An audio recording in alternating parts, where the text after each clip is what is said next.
put down that camera and strap in. It's time for a new episode of TogChat Live. Get ready for 60 minutes of wall-to-wall photography, including photo news, tips, and your photography questions in real time, with answers from your host, Olympus visionary Joe Edelman.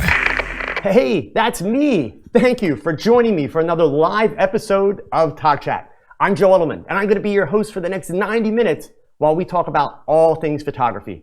And as always, my mission is to help photographers like you to develop a better understanding of the hows and whys behind making great photographs. So you guys already know we got a lot of stuff lined up for tonight. I've got a really special guest. But before we get going, please do me a solid here, all right? Tell your photography friends that we are streaming live on YouTube right now. As always, Facebook, Twitter, they're the easiest and fastest ways to get the word out. You can go ahead and click that share button underneath the video, or you can go ahead and share the link, tog.chat/live. I'm going to go ahead and I'm going to put that there in the chat window for you so you can even click on it and get to it from there. I've got a lot of people here already tonight. Perlugi's here, John Edward, Al B, Joe Newman, Susan's here, Pateo, Steve Wampler. Thank you guys for checking in. Lynn's here from New York. It's good to see all you guys. Do me a favor, leave a comment, check in, let me know where you're from. It's always cool to see how far around the world we've got people watching from. And of course, as always, just because we have an interview tonight, we still need questions and topics. So start posting those in the chat window. I'll do my best to answer everything in our 90-minute, 1-hour show. If you've been here before, you know what I'm talking about. And the cool part is our guest tonight has agreed to stay with us for the full 90 minutes. So a couple real quick business things. I don't have a lot for you guys tonight. We're going to dive right in. But if you didn't check it out last week, I told you about the Pixel Connection.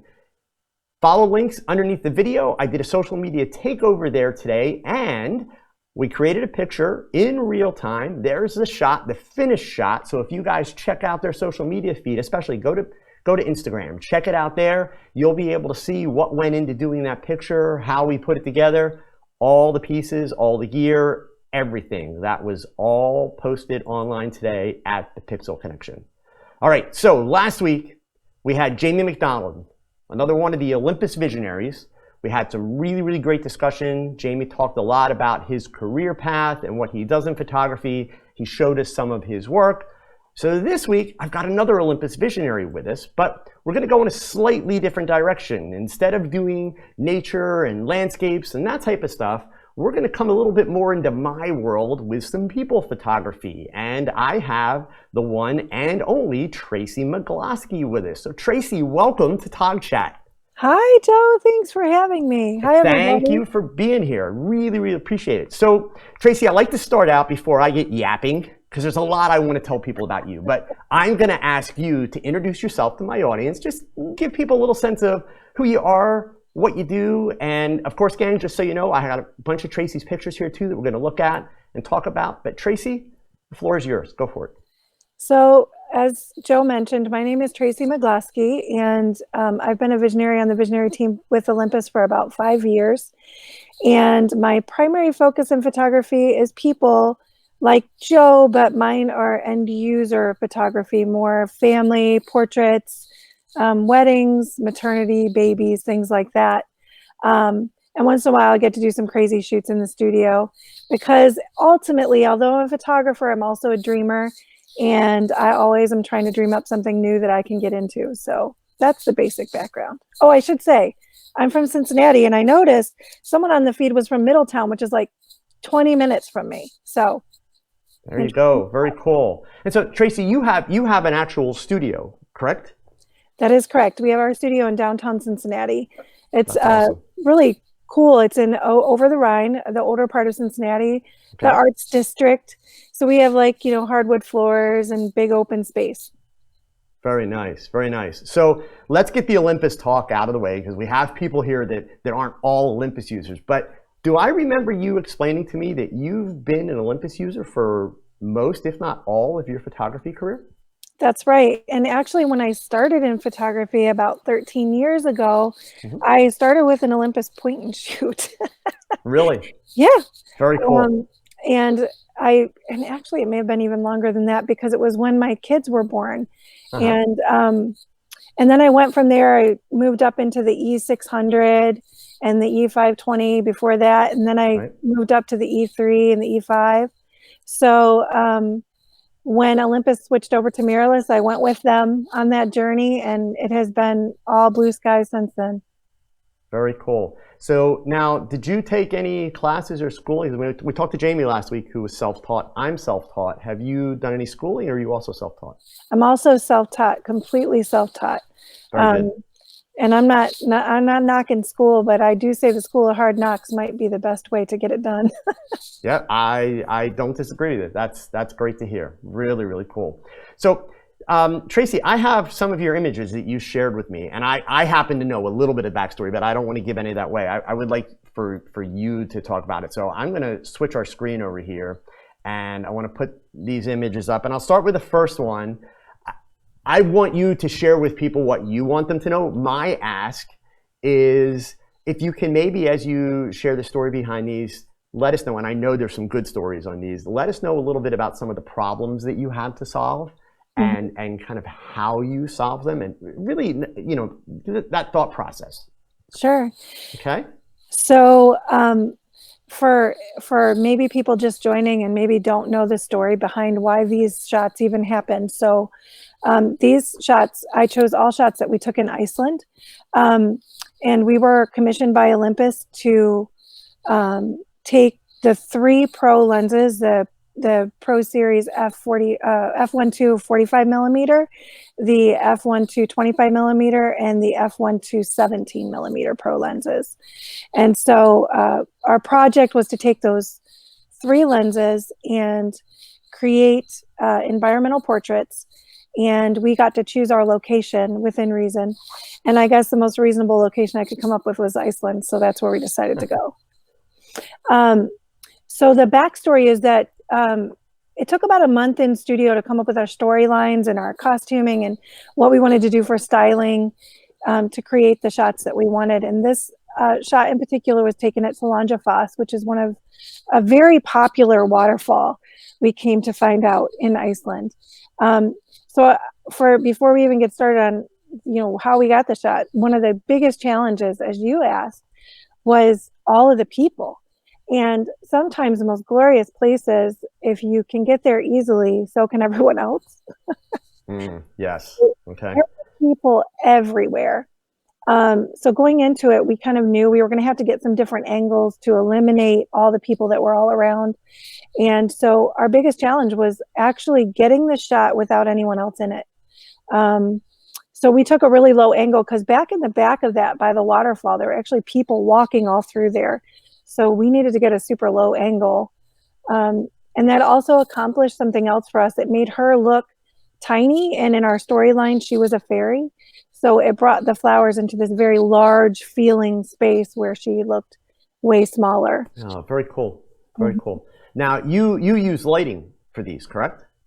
Yeah, so we took our Pro Photo gear with us to Iceland, and I did use the Pro Photo lighting for all of these shots, and with the exception of one or two where the lighting was so awesome I didn't need anything, which is, you know, rare. But for this we had a Pro Photo B1X, and we had a 2x3 softbox. And we just took it right up, and we kind of had to run in between people, Joe. I'm not even kidding. Like, really? It was like people were stopping on either side to let us get the shot. So, but it worked out nicely because it is very fast recycle. So we got more than one, I mean, many, many shots we could have used in a very short amount of time, just because we could recycle quickly. Yeah.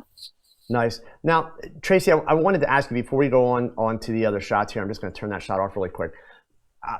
Before you went on the trip, because I know you took a series of people, so I want to let you tell me how many people that you took, but how much planning did you do in terms of, well, actually, 2 sides of it, costuming and makeup, and then how much planning did you do with regards to the locations, but more importantly in the locations, specifically like time of day, what direction are you shooting?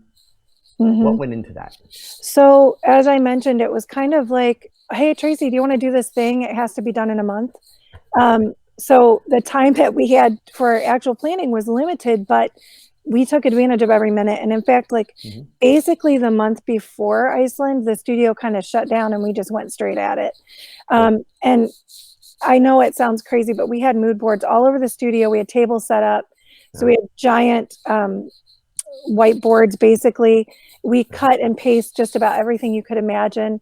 We narrowed our locations and tried to come up with the storylines again and figured out which characters fit where.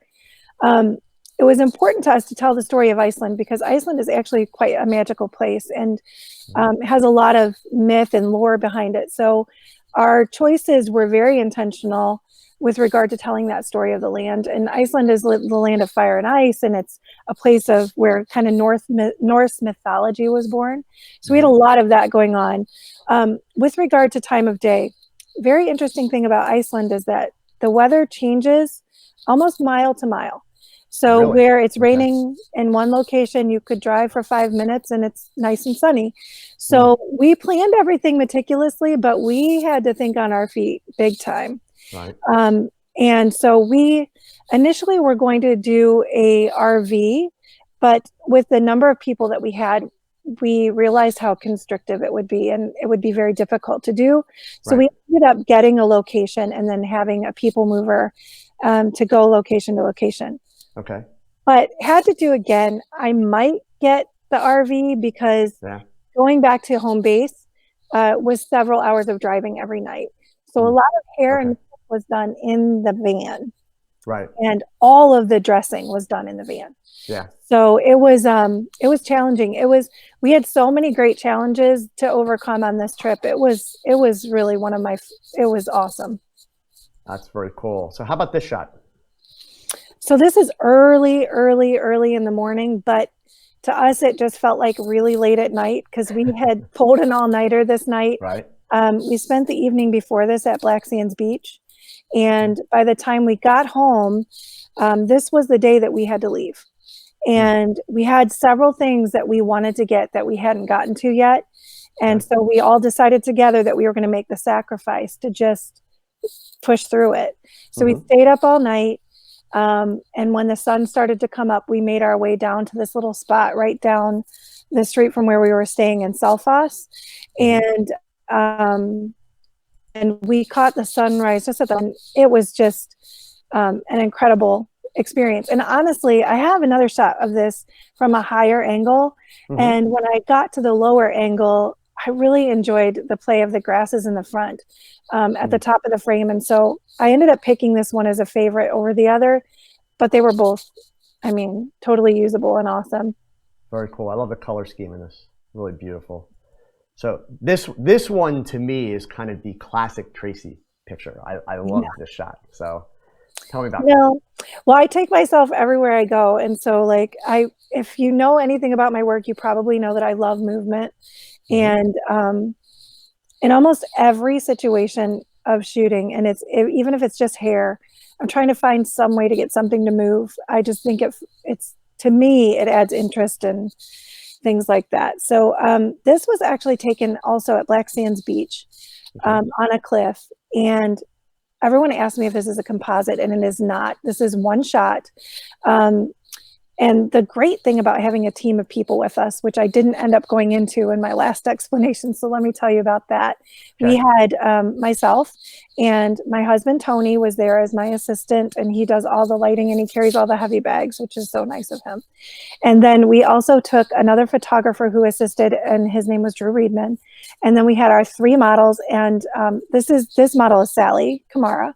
And she's also kind of doubling through the entire trip as our makeup artist and hair artist. So her and then the other 2 models, we had Allison Lowry and Hannah Grabowski. And then we had an Olympus person there with us as well, and that was Mary Nabecki. So every single person was doing something here. It was very windy up on this ledge, but in order to get light to all the parts of this gown that were flowing, we needed to use a large modifier in order to get the lighting that we wanted on the sky and get all that color and all that definition in the clouds.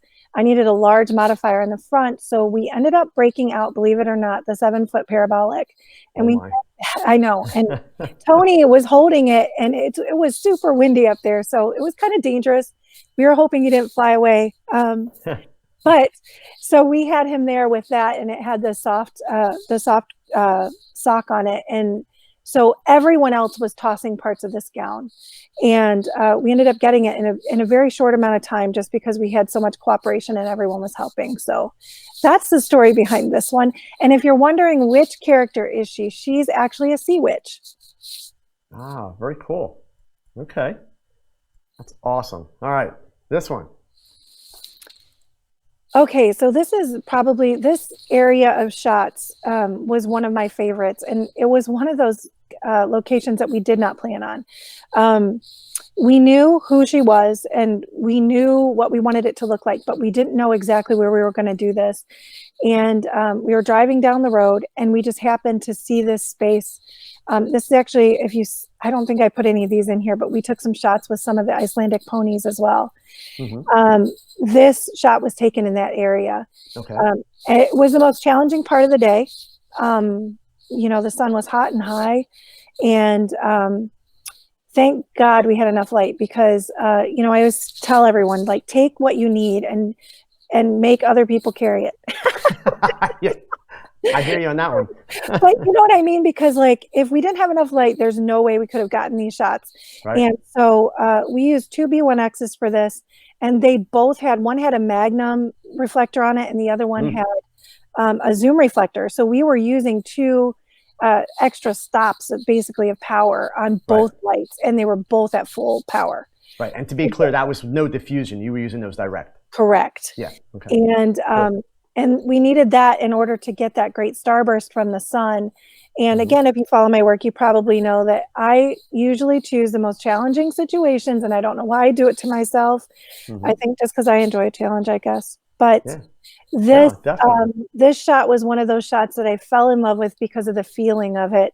And I loved the dreaminess and the thought of how she feels like she's thinking of something special. Yeah. And so this was one of my favorite locations, but also one of the most challenging.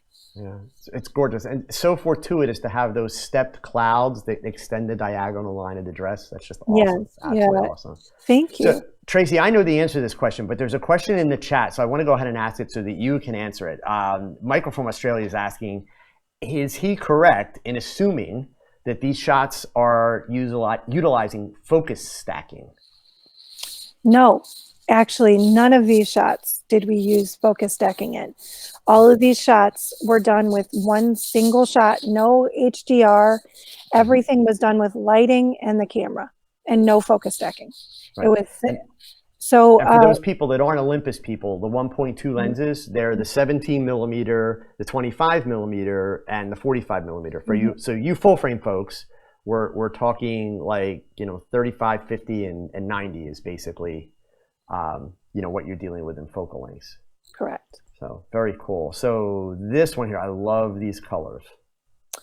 So if you remember when I was explaining like what the story of Iceland and the land of fire and ice, one of our objectives before we left was figuring out a way that we could bring that into the storyline of our images.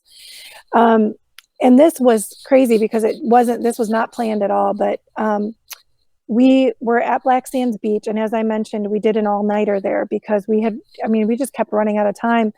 And so when we came to the Black Sands Beach, there was this beautiful cave, and you can see all the textures in the background. Well, when we first did the first shot, it was just her in the dress with the cave behind her.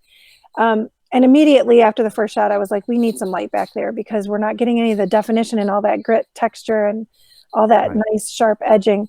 So we brought a backlight in. We put a B2 back there behind her dress on a beauty dish. And when we put it back there, we did the shot, and it was pretty with no gels. But then my first thought was, let's get a blue gel and put a blue gel back there. So we did one blue gel, and this is kind of how the creative process goes, right? It's like you start somewhere and you end up somewhere totally different.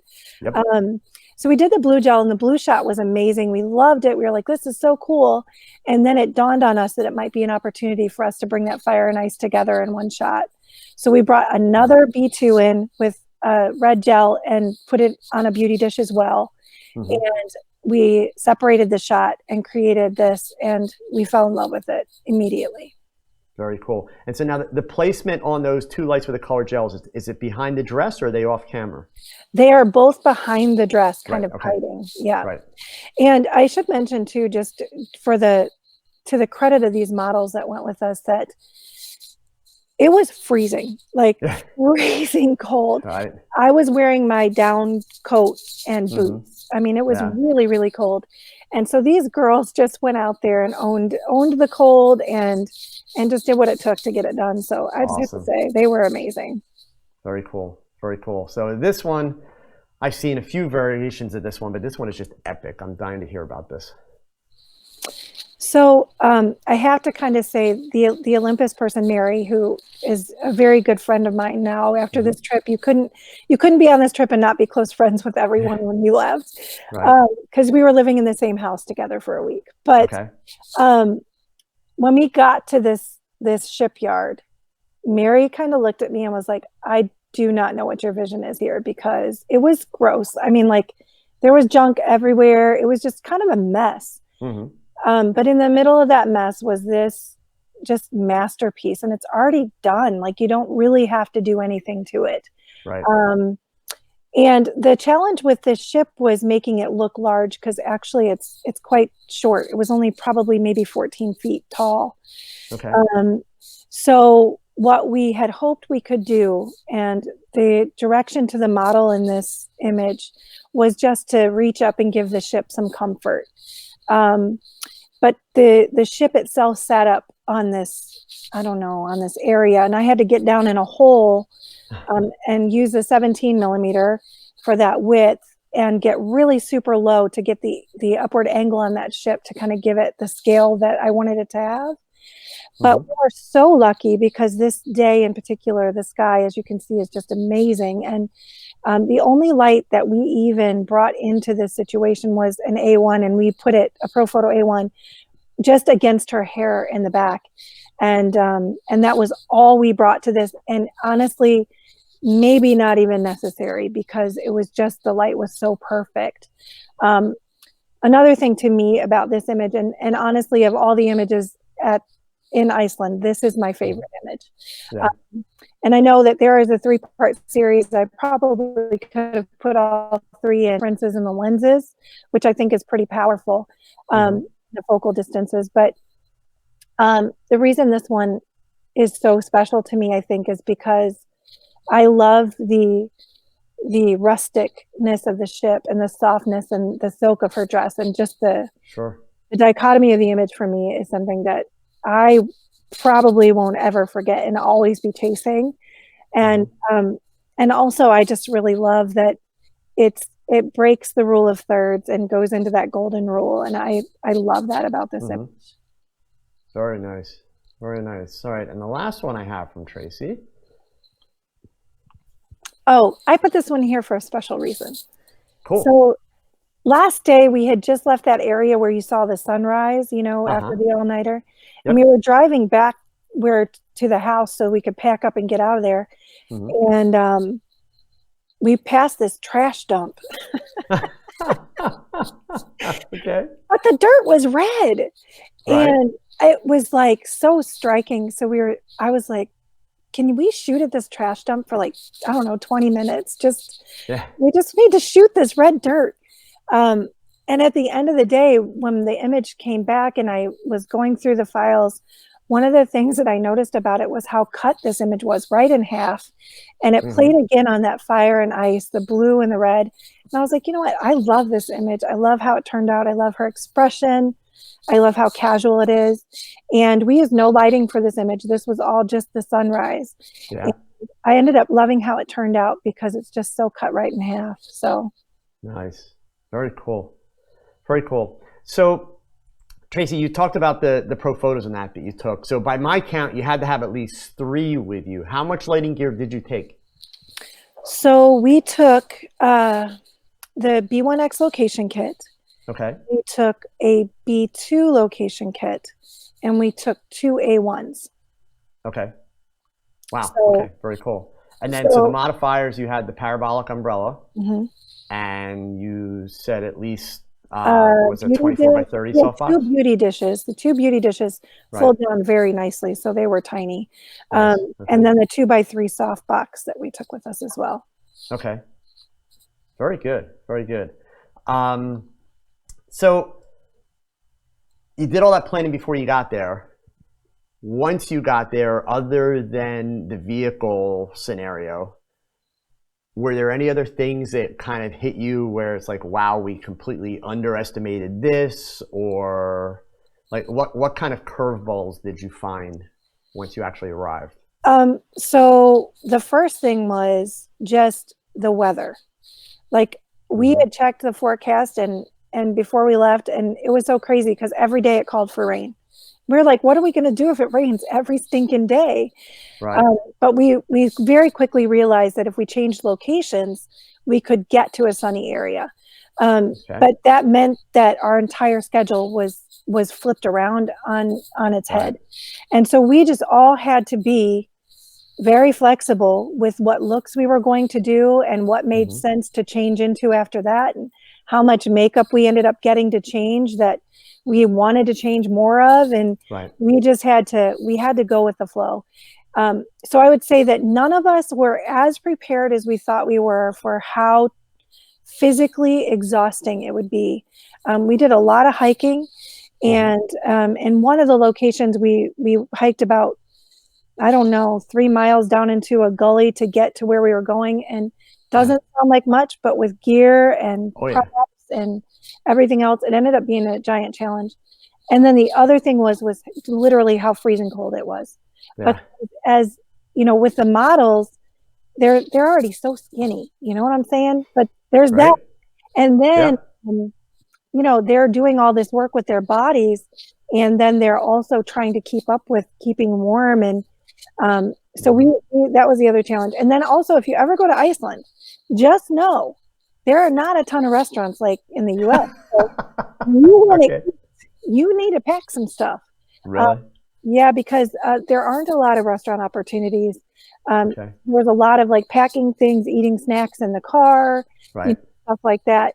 So, but had to do all over again, I'd do it in a heartbeat. And even if I had to do it exactly like we did it this time and didn't get to change a thing, I'd do it again because it was so amazing, epic. Yeah. Very cool. Very cool. I will admit, I'm very jealous. It looks like an awesome experience. It really does. And the shots are just gorgeous. They're absolutely gorgeous. Thank you. So a couple of questions that I want to get you to talk about, because they're topics that have come up before in various ways here on TogChat. And one is, you mentioned Tony, your husband, who assisted you on that trip, but I happen to know that you and Tony run your studio together, and Tony, you know, also shoots. I've had the good fortune of meeting Tony. He's a great guy, but what is it like, and what obstacles do you face earning your living and running a small business with your spouse? Right. So the first thing is, like, we're really fortunate because we do work together really well. And there are couples who say, I have people say to me all the time, if I worked with my husband, I'd kill him. And I'm sure that's what my wife would say. And I'm sure that there are husbands who feel the same way about their wives. But, you know, I think a lot of patience goes a long way. And we constantly remind each other and ourselves that we're on the same team. And ultimately in life, I think we have the same goals too, which is, you know, to live the best lives we can and be happy every day. So we managed to do that somehow. But on a practical level, breaking down whose jobs are what, I think, is one of the most important pieces. That was going to be my next question. How do you divvy up responsibilities? So Tony does all the stuff that I don't want to do. No, just kidding. Exactly. That's kind of true. No. But like literally there are some things, like if you are an artist and you are really close to your art and you're dealing with clients, sometimes one of the most challenging parts is dealing with problems, and it can really take away from your ability to stay in a place where you can create. And so keeping a clean kind of energy center is how I would explain it. Mm-hmm. And letting someone else deal with those kinds of challenges is one of the smartest things we've ever done. So a lot of times, like from the client perspective, Tony does a lot of the client upkeep, the client stuff. And I do more of the planning and creative stuff. And I do a lot of the blogging and finish work. And he does finish work too, because everybody has to do finish work. Right. But we do divvy up things, and we do know which responsibilities are ours. So I think that's an important part too. Yeah. So another question that I'm curious about. Well, actually, I have a user question first. It will kind of lead us to mine. So Jean-Edouard, who I happen to know is in Europe, is asking about your newborn shoots. And I happen to know he's one of my patrons on Patreon, and he's a budding portrait photographer, and he's in the process of building out his business and his marketing. And he's talked about the potential of having some newborn shoots coming up. So he's done 2, and he found them very challenging. And he's asking, what tips would you share off the top of your head about newborn shoots? I can tell you 3 things that I immediately think of. Okay. So, this is one of the most asked questions I get as soon as someone says, "Oh, you do newborns? How do you get them to sleep?" So the first thing I want to say is that you are not alone. And I think that of all of the types of photography that I have ever done in my life, newborns have taken me the longest to get comfortable with. So I'm not saying that to discourage you, but I'm saying maybe I didn't get as much advice at the beginning as I should have. The first thing is climate control. If you can make it warm, and I mean super warm, 78 degrees or hotter, you can get a baby into a way more comfortable sleep, because they will be warm enough to not be disturbed every time someone walks by or something moves.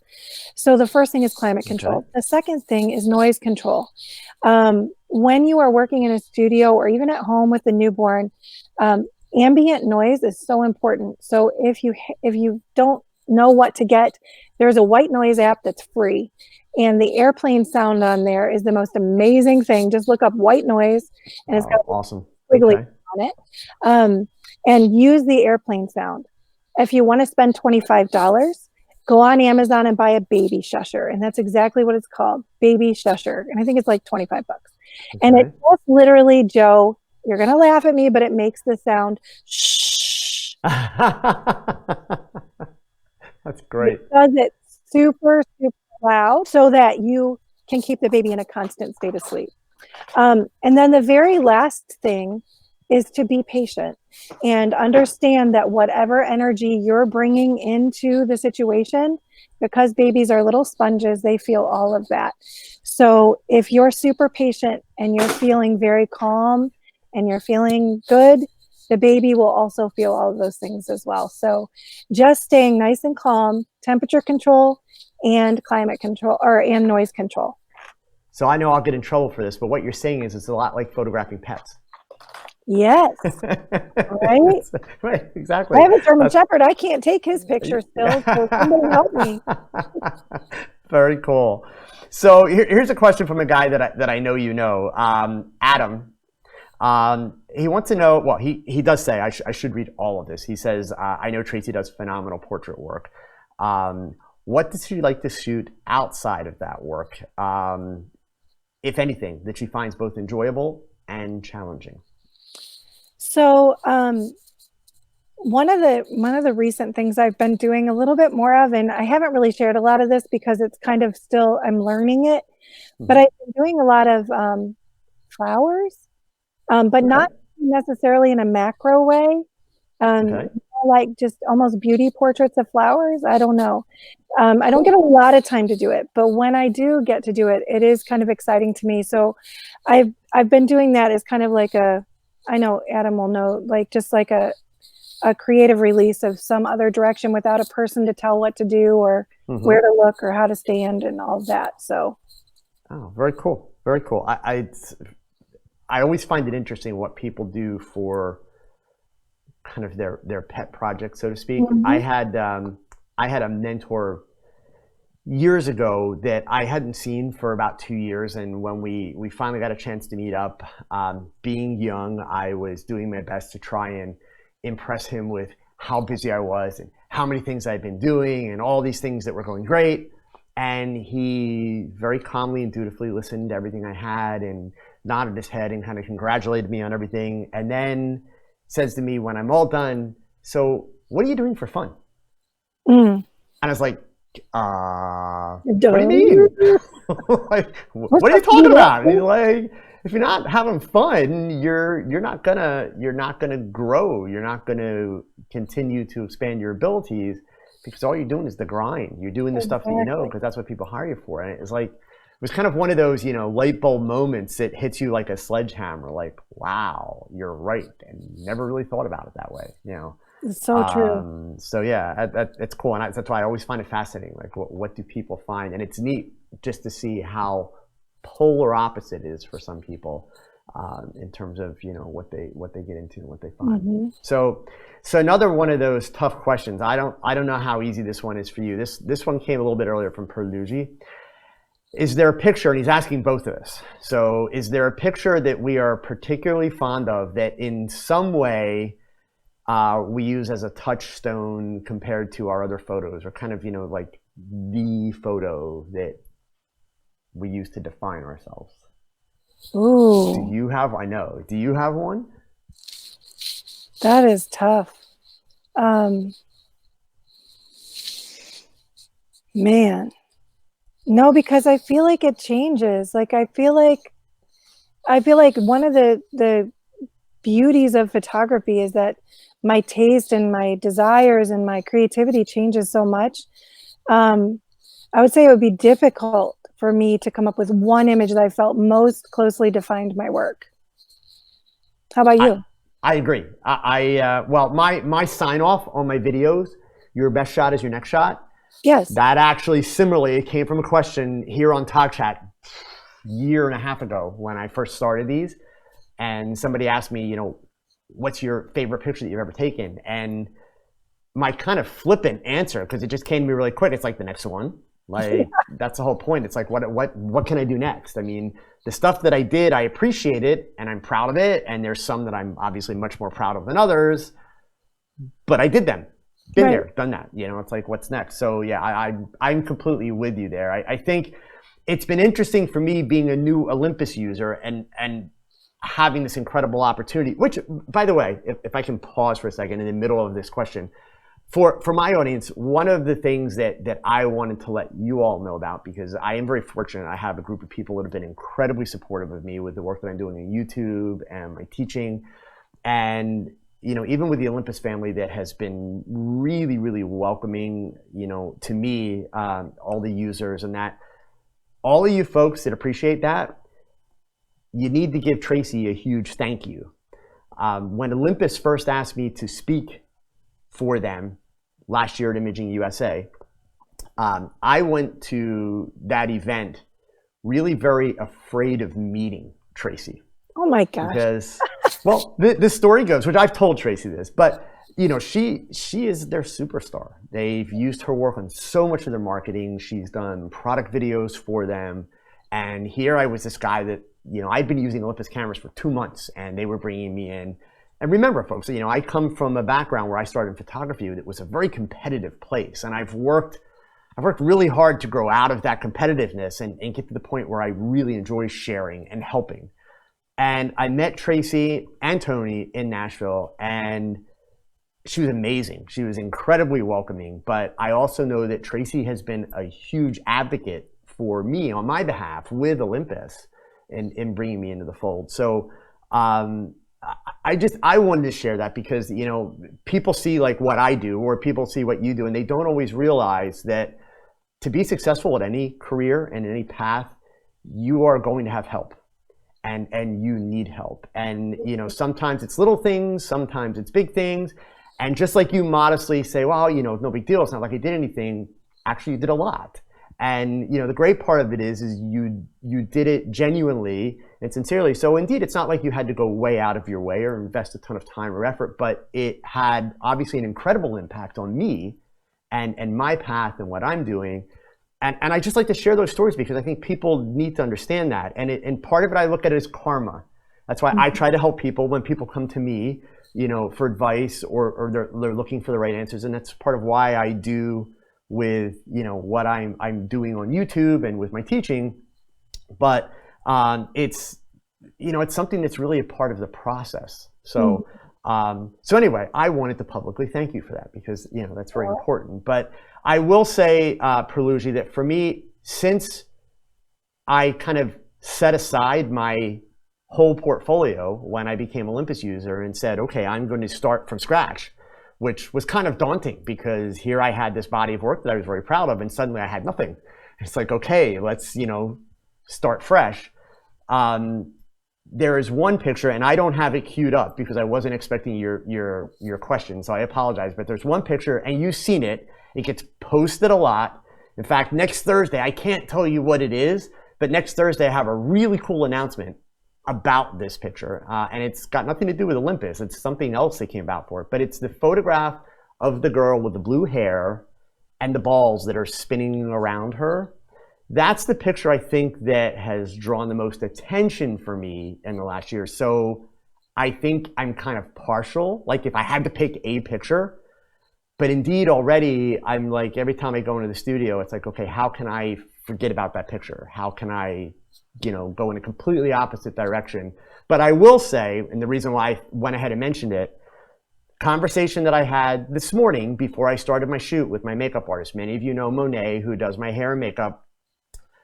We had about 45 minutes before the model arrived, and in between doing the social media posting on Pixel Connection, we were talking through some ideas for some upcoming shoots that we have and things that I want to do. And I told her, I said, the one thing that I realized from that picture, that blue picture, is that I really missed the primary colors. There was a time period for me about 8 years ago where I practically didn't take a picture of a model unless it was bright, eye-searing primary colors. I used to joke that I never graduated kindergarten when it came, to color. And I'm really just, and obviously you guys saw the red picture that I did today. I'm really kind of stuck on the primary color thing again. So I've been there before, but I want to go back and I want to reevaluate and play with it in a very kind of different way. And Tracie, that brings me back to a question though for you. And I think I know the answer, but I'd like to hear your thoughts on it. So with Iceland, you had an overarching story. In each of these pictures, it became a character. And I've never talked to you about this, but I get the sense that in looking at your work, a lot of your especially your creative images, obviously not newborns and things, but your creative stuff, I get the sense that you do that with a lot of your photography. Am I right? Or? Yeah. So, and that's fairly recent for me, actually. Okay. It's ironic because it started maybe the beginning of this year, and then that Iceland trip came up and it ended up playing a huge role in how I went into that. But this year, I don't know. I mean, it's just part of the process, I guess, that I'm in, but I'm in a huge storytelling phase right now. Yeah. So whenever I'm going into a shoot, I'm always asking myself and my makeup artist and Tony and our team, whoever's here, what's the story we're trying to tell? And I think for me, it gives me more to draw from. Mm-hmm. And so we'll take the time to sit down and really kind of storyboard everything and figure out, what are we trying to do? What's the point of this?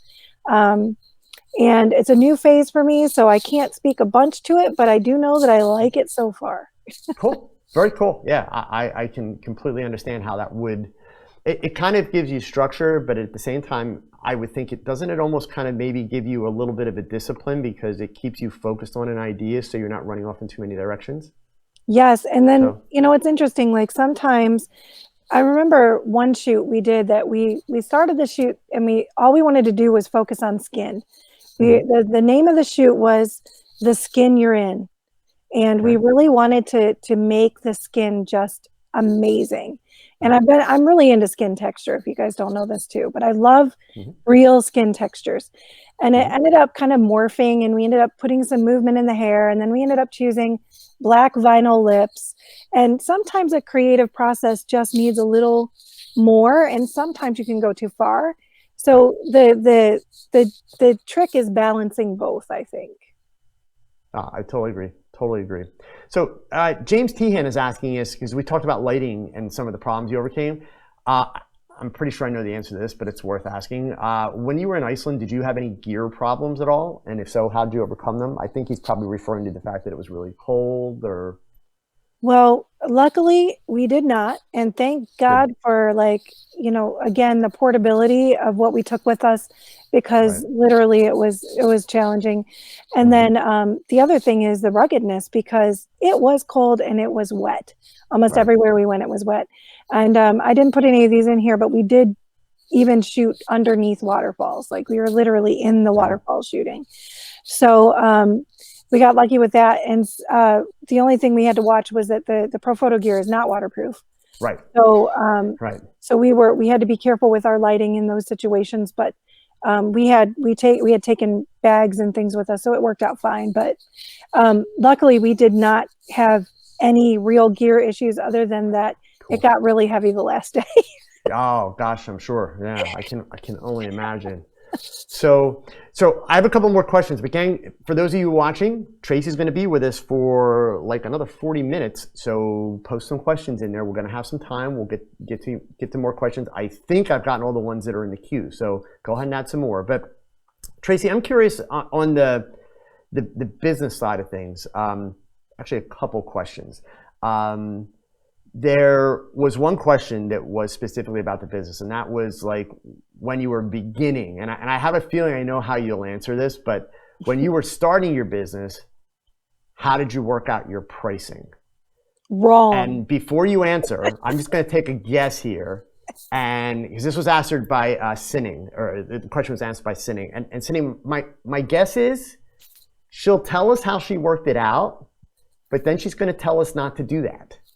Because she learned something different, which is what happens to most photographers. So go ahead, Tracie. How did it work for you? So yeah, you're right. It was just wrong. It was so wrong.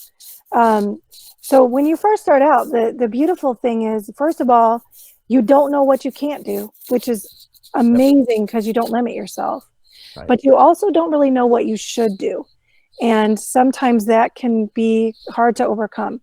So if you're just starting out your business, the first thing is, you know, make sure you don't, because if you start somewhere with pricing with clients, it's hard to get above that. And so let's just say that you start your photography business and you say, my sessions are going to be $100 and I'm going to give you all the digital files. And that sounds so great, because if you're just starting out, maybe that's a lot of money to you. And then you get 100 referrals for $100 clients. And then you spend all of your life editing pictures to deliver all the files to someone. Right. So I know that there's no magic formula, but I do know that there is a way that you can look at your business and develop a plan for how many hours you want to work, how much money you need to make it worth it and to be able to pay your bills and grow your business. And then divide that up after your cost of doing business and figure out what that number really has to be. Now, you may say, I'm not worth that yet. Okay, you can get there. And one thing I do know, though, in regards to pricing is that you cannot sell what you do not think you're worth. So if you feel you are a $100 photographer, you can only sell a $100 session. But if you believe yourself to be worth more, then you can sell whatever you want, because people are buying stuff all the time that isn't worth nothing. So I just, you know, pricing is one of the questions I get all the time too, because people are terrified that they're going to charge too much and not sell anything. Right. But everybody wants to buy something. They just want to not be sold. So it's, you know, you got to get the value and the price to be equivalent. Absolutely. And I'm thrilled because you gave an answer that's very, very similar to what I routinely tell people in here. So that being said, I'm gonna take a chance, and I'm gonna go into the muddy waters of business for a second. So you know, you're running a successful studio. You're doing well. You are, you know, not only, you know, operating your studio, but like a superhuman, you are working as a brand ambassador for a camera company and all those things.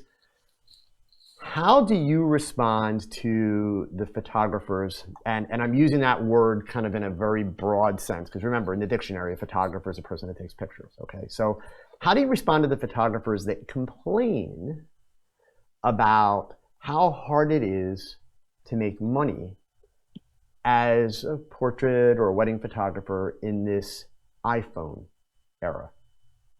Well, you answered your own question. Honest, I really think that right now it is the best time to be a photographer.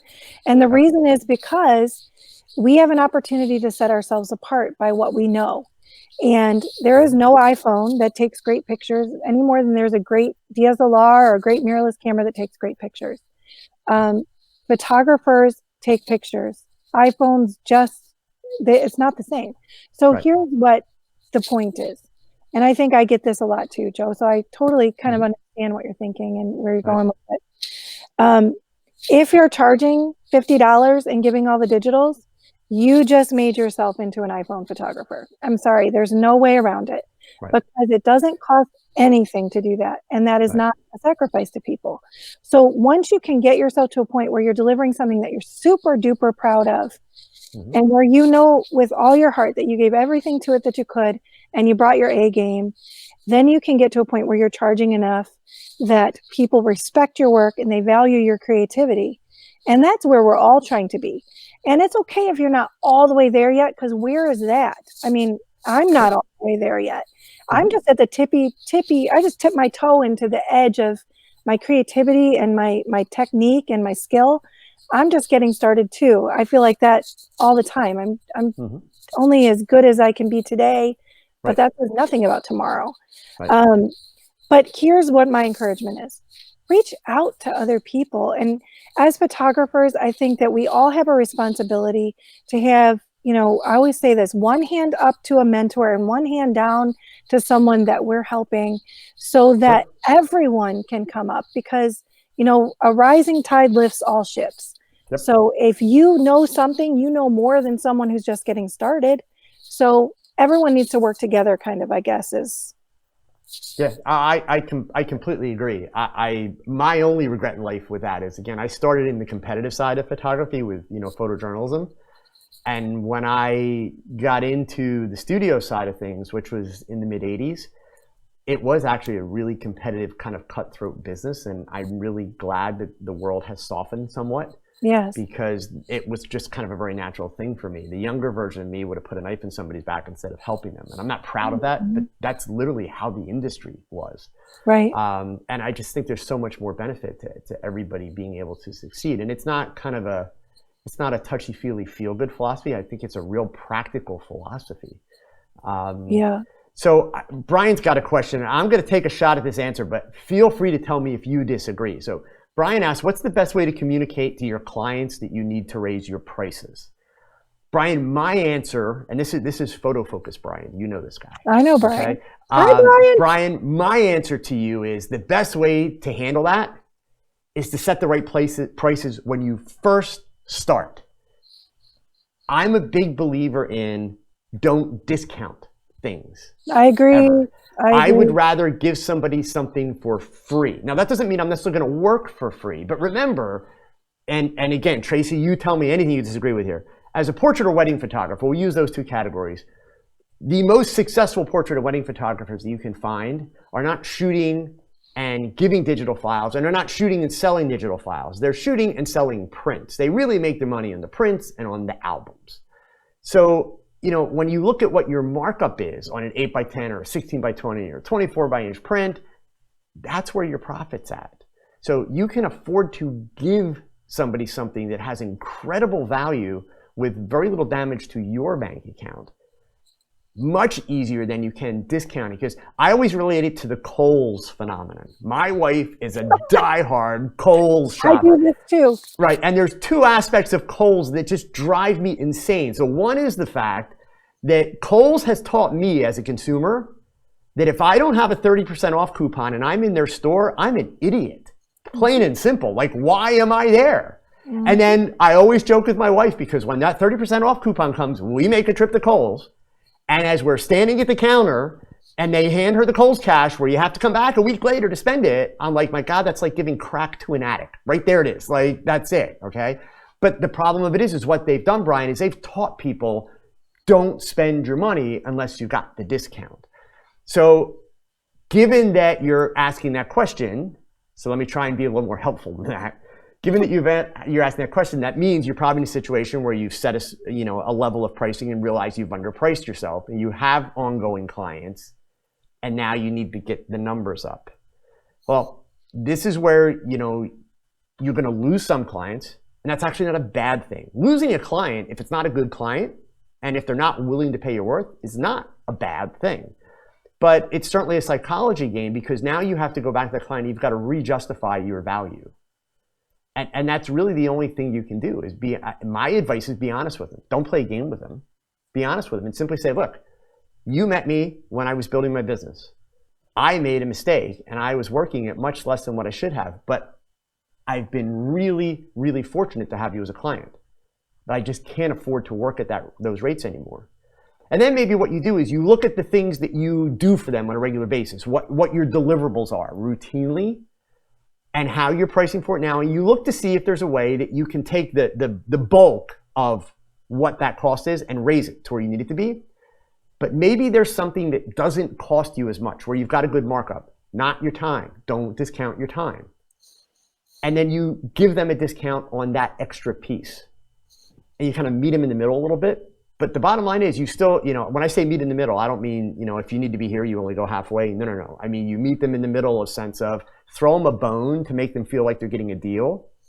But you got to be honest with them. And if they're not seeing the value in, so Brian just answered, he's right at the point where his rates are good, but the demand is outweighing availability, right? So that's a good problem, but in all likelihood, Brian, it means that you've probably started out too low. And Tracie had the right idea. And you guys have heard me talk about this many, many times before. You start with how much do you want to earn? And I don't mean the pipe dream, $3 million a year. I mean, realistically, what do you want to earn? What do you need to survive, to live the lifestyle that you want? That's the starting point. And you work backwards. How many hours a week? Hey, if you only want to work 16 hours a week, good luck with that. But if that's your goal, now okay, how am I going to get to that annual amount working 16 hours a week? That tells you right there what you have to charge.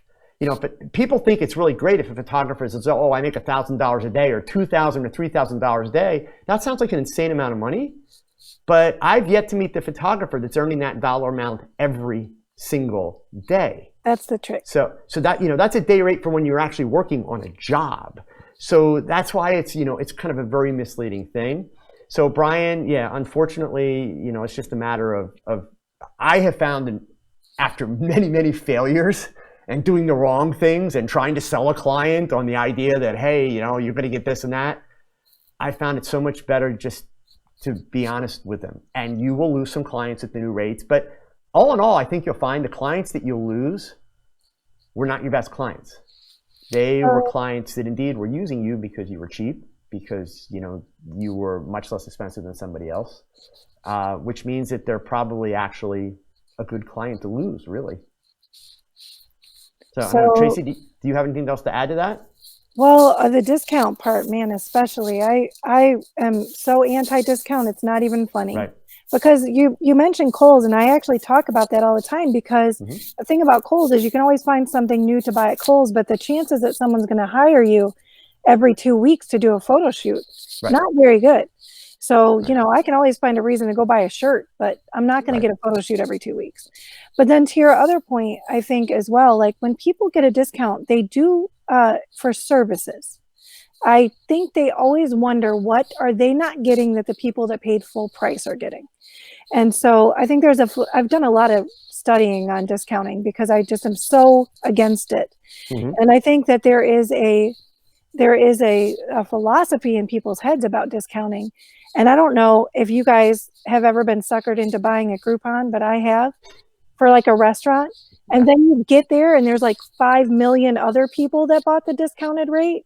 Yep. And then the service is terrible. The food is long and everything's awful. And then you're like, I'm never coming here again. Yep. So that's the first thing about the discounting. And then the other thing is, Brian, from my perspective, because I told you guys I started out my pricing wrong, a lot of those clients I did lose. And you know what? If you've ever worked with a client who's a super cheap client that you first started out with, and I hate to say it like that because I'm not mad at them, but they are harder to work with, it seems, that the people who are willing to pay more understand the value of your time and your energy. And the people who are willing to pay less really don't always get it. So I'm with Joe. Let them go. Right. And the flip side of that story is those are the clients that the $500 wedding photographers on Craigslist, those are the clients that we want them to have. Exactly. Because Tracie, and again, I'll be interesting to hear what you say on this, because like obviously people complain about those $500 photographers, and it's photographers that complain.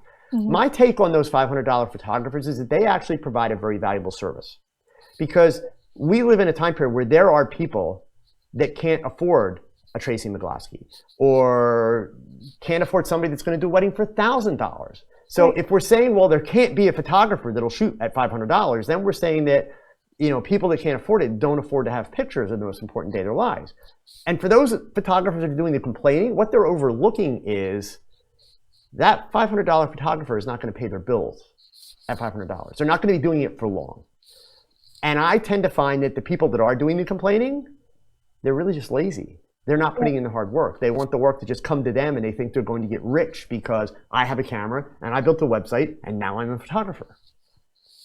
So yeah, it is interesting. So along with that, Perluigi has a question, and I'm curious on your end. I don't think I have an absurd answer, but his question is, what was the most absurd request that a customer has ever made to you? Well, this is actually kind of easy for me to answer because I think it's absurd, but then there are photographers who do it. So I don't know if it's as absurd as I think it is. Now I'm afraid you're going to have the same story as me. Go ahead. I just think it's ridiculous when people ask for raw files. I just every time I'm like, really? Like when you go to McDonald's, do you say, can I have some beef so I can go home and make my cheeseburger? Right. Like, no, there's no way ever that I'm giving away a raw file. Now, I shoot people. So like you, Joe, if it's a landscape, maybe it's different. I don't know. But for me, it's like, you don't even want to see that. You know what I'm saying? Oh, yeah. I know on that one. So I completely agree with you there. I mean, and my response to people, I understand how the world kind of moved in that direction because, you know, digital's so easy and we can exchange things so quick. But the minute somebody brings a question like that up, I immediately relate it back to film. It's like, hey, you didn't get the negatives in the film days. You know, this raw file, this is my negative. I've got to go develop this. And I'm not lying to the client when I say that. Right. I mean, I'm all for get it right in camera as much as possible. But the simple fact of the matter is I'm going to post-process that image to some degree before I have that image that I'm comfortable, you know, with the world seeing. Exactly. So, and part of the way you're dealing with that, gang, is, and if you listen to Tracie's tone when she told you that, you don't apologize when you're explaining that to the client. Certainly you don't have to be dramatic about it, but at the same time, you know, it's got to be like, seriously, why would you ask that question? No, I'm not going to give you the negatives. This is the negative, okay? So oftentimes when you run into problems with clients, remember, it's not so much that they're trying to scam you or beat you, because yes, those clients exist. Oftentimes it's just a client that's misinformed and uneducated. Oh, that's the truth. But they've heard from other people, well, I got this, I got that. So they think, hey, that's normal. So understand that the tone of your response, you know, and this is a psychology thing, gang. This is why you hear me talk so much about psychology. But, you know, the tone of your response and the description that you give will have a major impact on how challenging that client's going to be. Because if you're wishy-washy and apologetic, you're really opening the door for them to keep pushing. Can I add something here? Sure, please do. If you are photographing people on any level, and it doesn't matter if you're just starting out or not, if you are just starting out, contact me and I will help you figure it out. But you have to have a contract. And that contract has to tell things like, we don't give raw files, because mine does. Right. And all of the things. And as you go, and I laugh all the time, because anytime something happens that I don't like in a shoot or at a wedding, I look at Tony and I say, guess what? And he's like, time to update the contract. And we do it all the time. It's a breathing thing, because you never know what you're going to run into. But as a basic a baseline just to save yourself the frustration. Have people sign a contract so they know I am not, or I am getting the digital files. There will be no raw files.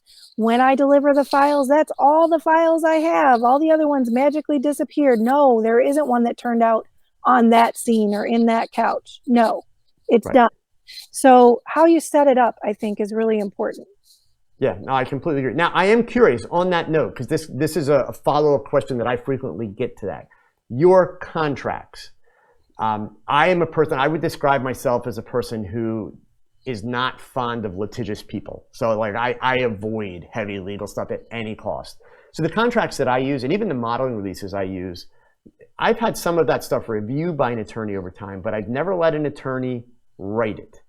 I try to keep it in fairly simple English so that it doesn't come across as, somebody reads through it and it's like, oh, I don't know, what am I signing? Am I, are they going to pull one over on me? How about you? Like, how did your contract come about? Did you have it written for you? Do you essentially do it yourself? So that's a really great question. And the initial structure of the contract, we did have an attorney review just so that we had the basic structure. But then after that, we started adding clauses, as I mentioned, like, like silly things like you can't take pictures with your cell phone in the middle of a session. No, we're not doing that. Right, but the good part is those are kind of in normal speaking English as opposed to a bunch of legalese. Yeah, I'm with you there because people don't want to go through signing a house or something to get a shoot. Right. But I do think that we can protect ourselves from frustration. And I don't think people are going to litigate about pictures necessarily, but they can come back and try to say things online or whatever just to make your life harder. Right. So in my opinion, when we give people all the information up front, it gives them the ability to enjoy the experience more because they don't have any surprises. And like you were saying, I don't think people go into it thinking, I'm going to get all the pictures out of this guy I can. Right. I think it's more just they have expectations. And unless we kind of give those expectations some guidelines, they may come out of it expecting something that we're not willing to deliver. So sure. As a follow-up to that, Nick's asking a question here. Do you renumber your proofs so that people don't ask about the missing pictures? Oh my God, no, but that's such a good idea. Thank you. I'm totally going to start doing that. So there you go, Nick. I will admit, I do renumber, like I rename all my files. And I do it after I've done my first pass of edits. So in other words, when if I shoot 500 frames, like today I shot about 320 frames of that shot that I did today.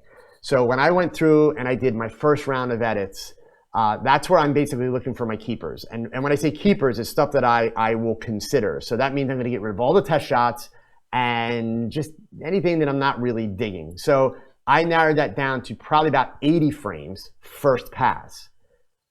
Everything except those 80 frames, I actually get rid of. I don't save them. I'll keep them for a day or two, just in case I realize I missed something or done something other. But I don't ultimately save those. It's those 80 frames that I'm going to keep. So then I rename those 80, and those would be the numbers that people would see if they see all of them for some reason. But Nick, I will tell you, I agree. I think renaming them helps. But I will tell you, in my experience, Nick, when I was doing a lot of client work, especially doing modeling portfolios and headshots and that, I would still, even in those situations, have people say, hey, remember that picture we did where I was doing this? And it's like, I didn't see that in the proofs. Can I see that? So, it's funny, Nick, when you're dealing with clients on the business stuff, they have no memory, right? But then when, you leave out an image that they were thinking was going to be really cool, they're like an elephant. They've retained every little detail of that.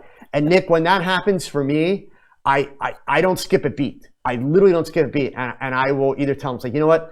A shot just didn't work out. I didn't like it. I don't think it's worth looking at. So no, it's not here. Done. And I won't apologize for it. Like, again, it's you've got to play the psychology with your clients. Understand that and again, Tracie, you will probably have some input on this. When somebody comes to you to be their photographer, I don't care what you're shooting. I don't care if it's a product, a building, if it's, a baby, a wedding, whatever. They are looking at you as the expert. And believe me, if you ask them what they're paying for, that's a part of what they feel they're paying for. Like, yeah, you know what's going on, okay? So part of the way you make your job easier is to behave that way. And even when you're first starting out, fake it till you make it. But like, if you've made a decision, you think that file doesn't work, it doesn't work. Don't get wishy-washy about it. Don't start apologizing. No, it's like, you know, it wasn't there. Be firm. You will find that 9 times out of 10, that shuts that conversation down. Done. That's it. 100%. So, and isn't it the same way? Like, I feel it's the same way even in the shoots themselves. It's like clients come to you because you're professional. I remember when I first started out, I was just having a conversation about this the other day. When I first started out, people would come to get a shoot and I would just kind of give a general go stand over there, but I really didn't know what I was doing. And people lacked confidence in me because I didn't know what to tell them to do. And so I do think people really do look to us for really strong direction so they can feel confident, and our confidence makes them confident. Because like you said, Joe, if you say it didn't work, it wasn't worth looking at, they're like, oh, okay, then I don't want to see it. Yep. No, and there's no doubt in their mind that you know what you're saying. Right. Yep, I completely agree. So Brian had another follow-up question I think is interesting, because I don't get too much of this, but I have a feeling you probably do from time to time, Tracie. Kind of as a side note to his pricing question, how do you handle pricing with nonprofits, or when you get requests from like a nonprofit or charity for pro bono work? How much of that do you do? Or do you wind up with any of that?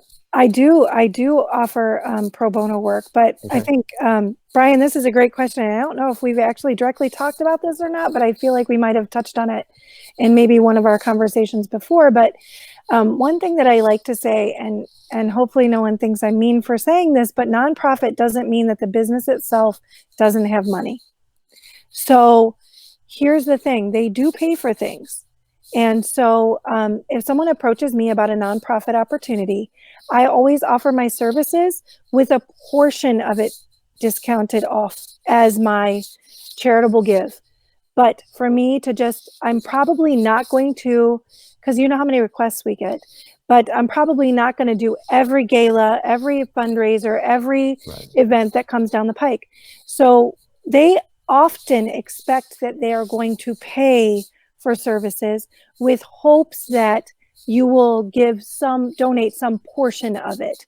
And so that is how we personally work it in our studio, because I can't just give all my time away doing charitable things. So we do donate portions of our time. Yeah, I think that's great advice. Because and Tracie, I'm sure you've experienced this, but Brian, I can assure you, the thing that you have to be careful with about doing things for free, you're doing it from the bottom of your heart and you mean well. But you will find that in many, many cases, when something is free, that means it has little value to people, and they will treat you accordingly. So when you make yourself available for free or too cheap, in that client's mind, it also reduces your value. So they tend to ask for more, they tend to be more demanding, and they're less appreciative of your efforts. So, you know, just because an organization is a nonprofit doesn't mean they don't have some kind of a cash flow. Right. That happens, right? And they have overhead. So it's all about, it's all about budgeting. Any company has got to figure out a budget. How much can we afford to spend on this and that? So certainly it's great to help them and to, donate aspects of it. But free is a 4-letter word, gang. You know how I talk about 4-letter words all the time. So, that's really pretty much it. It's one of those words that it's a very slippery slope, unfortunately. And if you want word to get out about, your photography, do something for free one time. Yep.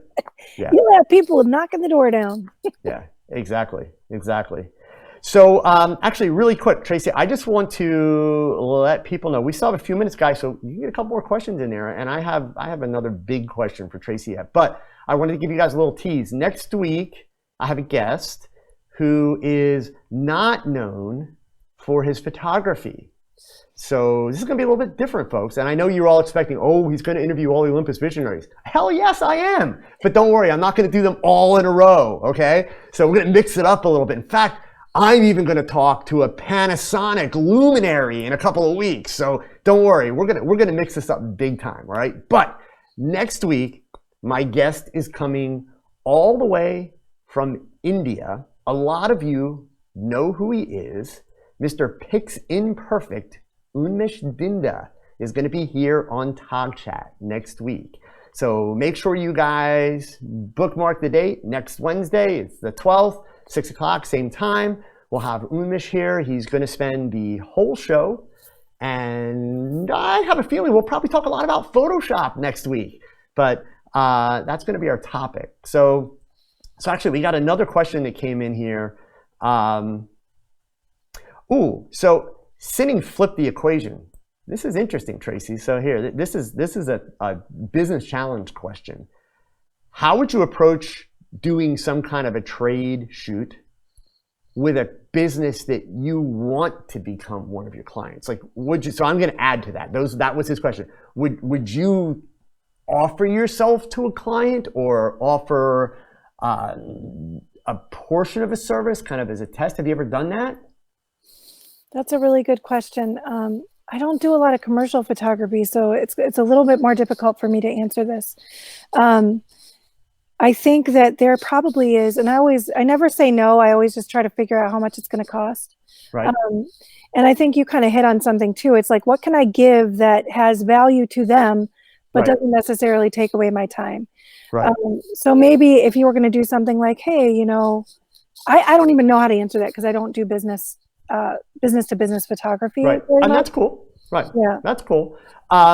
Sinning, I will tell you that in my experience, back when I was doing commercial work and was doing a lot of commercial advertising and that type of stuff, when I was young and dumb, I did a lot of that. Like, hey, look, like, I'll work for free. Let me prove it to you. That was back in the time where I was making every business mistake imaginable because I went straight from the newspaper world into running a commercial studio with no freaking clue about what I was doing. So I made every dumb mistake in the book. The lesson I learned pretty quickly is don't. Introduce yourself to a client, show them samples of your work. This was back in the dark ages. There was no internet. So I would frequently print like little brochures or postcards. So, I would provide them some samples of my work with my contact information. I had an ad in the yellow pages under commercial photographers. But in terms of going and offering something, no, it never worked out. I mean, if it was free, I might get somebody to take advantage of it, but that never translated. I never had a scenario where it translated into money afterwards. It was simply a matter they took it because, it was free. That was it. So Nick's got a question. So Nick, I'm going to answer your question, even though you're asking Tracie, but then we want to get Tracie's answer. So Nick says, why did you decide to get a commercial space? I love Joe, but I think he's nuts to work at home and have clients go there. So Nick, let's rewind a little bit, okay? It's a great question for Tracie, but you're missing a little bit of what I do. I don't have clients come here, okay? When I'm doing my commercial client work, I actually rent a space because this is not big enough to do it. But I'm primarily a photo educator at this point. So I'm only working with a few of the clients that I've kept over the years, and I keep them because they're good for 3 or 4 projects a year that take 2 or 3 days worth of work and pays really, really well, and I've been working for them forever. So Nick, the only people that come here are the models and the makeup artists that I'm photographing. And yes, it's like, hey, I want you to pose for me in my basement. Oh yeah. But Nick, I've talked about this I'll make the joke. I've talked about this a whole lot of times, Nick. Literally what I do, see, you guys think that I made the YouTube video about my home studio for all of you wonderful folks in YouTube land. Oh, hell no. I made that for me. Because when I book a shoot with a girl, like the young lady that was here today, that you saw in the social media takeover that I did for the Pixel Connection, this was her first time here. She was my waitress at a restaurant a month ago. Literally, I went home that night and I didn't talk to her. I do not approach people in public about that, like ever. That's like a hard, fast rule with me. When I went home that night, I happened to log into Facebook and up popped a picture from a guy who's in one of the local Facebook groups that I happen to know, and it was that girl. And I confirmed it because I clicked on her link and went, and it's like, sure enough, she's a waitress at that restaurant. I was like, son of a gun. So I messaged him and said, hey, would you make an introduction? And he did. And she reached out. Cool. And so when I emailed her, Nick, and sent her the confirmation, in the email, I gave her the address. And it basically starts out saying, we'll be shooting in my home studio. Here's the address. Click on this link to view a video of the studio. so they can see that it's like a real studio that is indeed in my house. And also, I'm never alone with a young female. I always have a makeup artist here. So again, it goes back to be honest with people and be straightforward, Nick. But Tracie, in your case, a lot of people that are doing portraits, weddings, newborns, they do work out of their home, or even there's still quite a few people that, really old school where like they go to the client's home. Mm-hmm. Getting that studio space is, I understand the commitment behind it. I've done that in the past. Mm-hmm. What kind of brought you to that decision, and what made you decide to go that route as opposed to one of the others? I don't know that I ever viewed it as an option to do it, to have a studio at home, because I had small children. And when I very first started, and dogs, and I was just like, this can't work. So initially I only shot at other people's homes and outside. That's what I could do. Mm-hmm. And since I kind of tripped into this, just by kind of like taking pictures and then people saying, can you do mine? Can you do my kids' pictures? And it kind of just grew on itself. My first studio was actually a shared studio space. Really? Mm-hmm. And it was a smaller shared studio space. It was like 400 square feet. And we had 4 photographers. Oh my gosh, now we all scheduled on like Google Calendar, and everybody got mixed up and people walked in on each other's shoots. But it only took me about a year to grow out of that space when I knew that I had a strong enough business going that I was going to be able to do this. But the real true answer is that, remember when we were talking about iPhone photographers versus not? Yep. For me, it just made sense to like separate myself even further, because if you look up studio photographers in Cincinnati, there are very few of us left. There are not very many, and especially who shoot end user photography for clients. Right. So, and the other reason is because I wanted to have a separate workspace. It made a lot of sense to me because I have a lot of props, you guys, because I'm addicted to props. I have gowns and wigs and baby stuff everywhere. Yep. So there's no way I could do this in my home. I mean, I guess I could if I got creative and bought a mansion, but just saying. So the real answer is because of privacy. Like, there is nothing like someone coming to the studio, walking in the door, and we like diffuse oils, so when people walk in, it smells really good. We have like spa music playing, so people are nice and relaxed.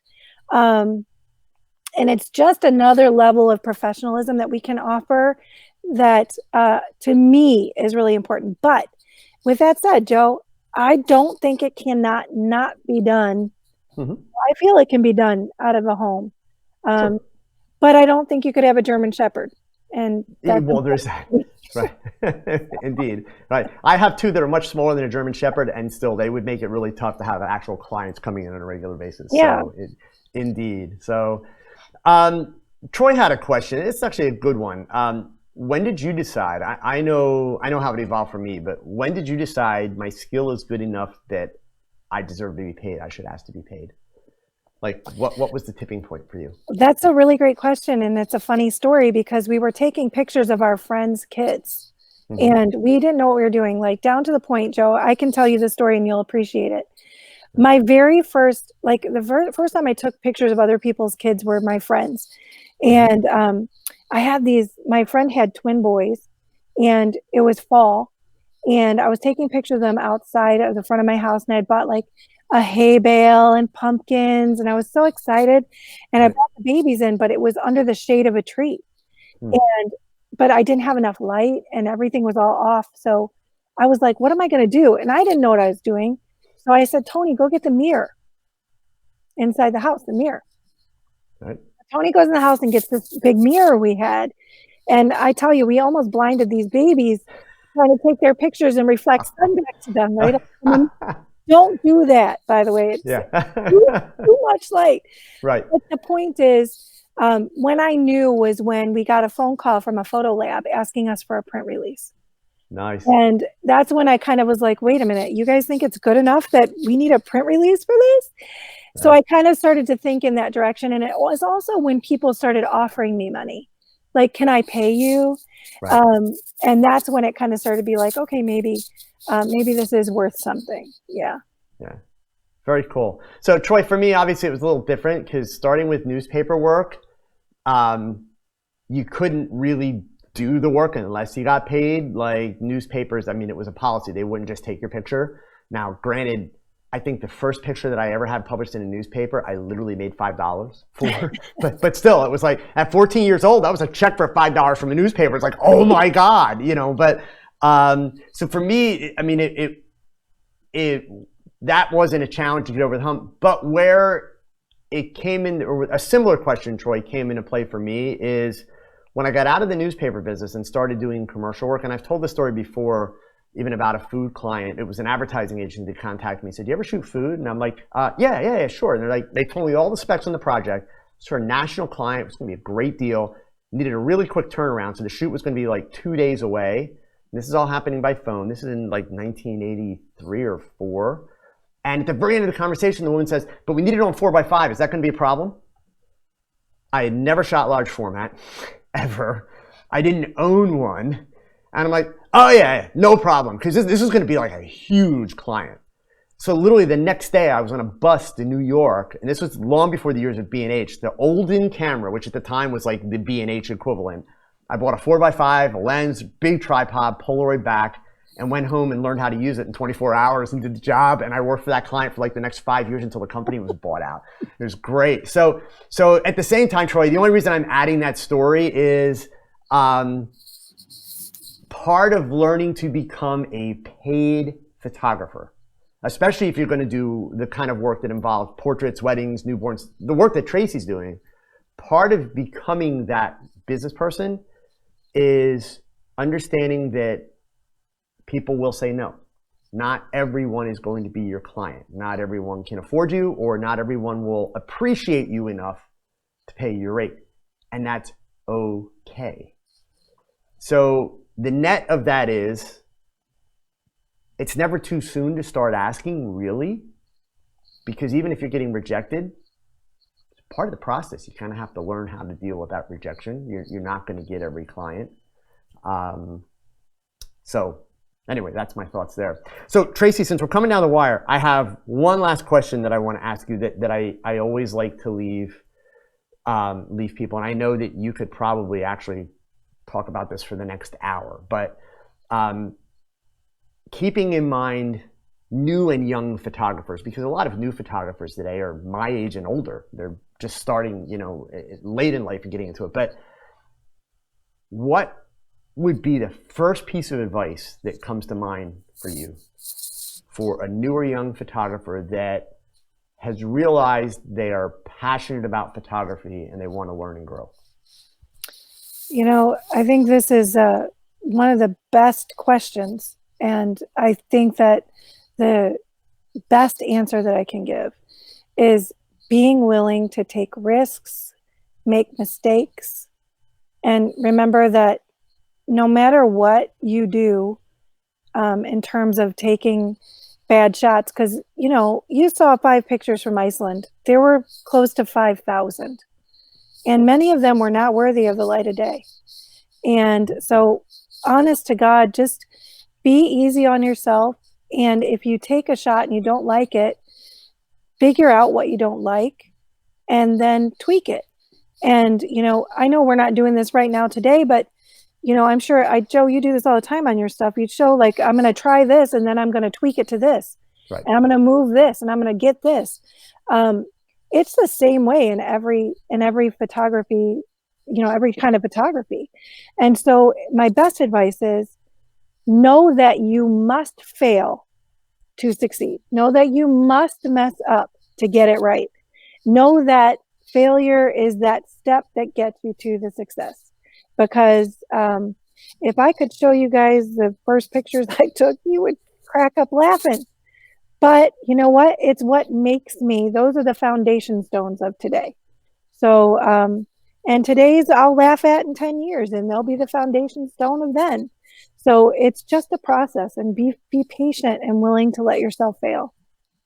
Awesome. Excellent words of advice. So gang, that's perfect. We're like at 90 minutes. So Tracie, seriously, thank you so much for hanging out for the whole time. It has been great to have you and chat.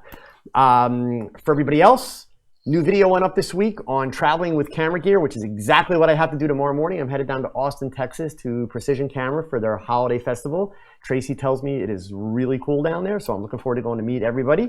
So I hope to see all of you next week. Again, we'll have Unmish Dinda here from Piximperfect. And remember, gang, it's 90 minutes. So that means you owe me a minimum of 180 minutes with a camera in your hand this week, all right? So whatever you do, go pick up the camera, shoot, and remember these words. Thanks for watching another live episode of TogChat. Now, pick up that camera and shoot something, because your best shot is your next shot. So keep learning, keep thinking, and keep shooting. Adios.